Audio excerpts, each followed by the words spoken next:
দিনের শুরুটা হয়েছিল কর্মব্যস্ততা দিয়ে। কে জানতো অল্প বয়সের এই জীবন থেমে যাবে এখনই। একটি জীবনের সাথে মিশে থাকে পরিবার, আত্মীয় স্বজন সহ অনেকের জীবনের সম্পর্ক। দুর্ঘটনায় নিজের জীবন হারালেও ব্যথিত করে সেই সব সম্পর্কিত মানুষদের জীবনও। 12 জানুয়ারি দুপচাঁচিয়া উপজেলার মেইল বাসস্ট্যান্ড এলাকায় ঘটে মর্মান্তিক সড়ক দুর্ঘটনা।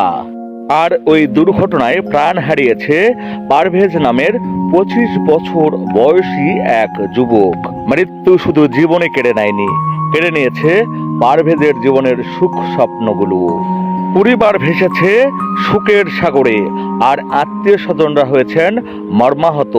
নিহত পারভেজ বগুড়া জেলার শিবগঞ্জ উপজেলার আটমূল কুড়াল গ্রামের পারুলের ছেলে। সে স্থানীয় আজাদ পেপার মিলে কর্মচারী ছিল বলে জানা গেছে।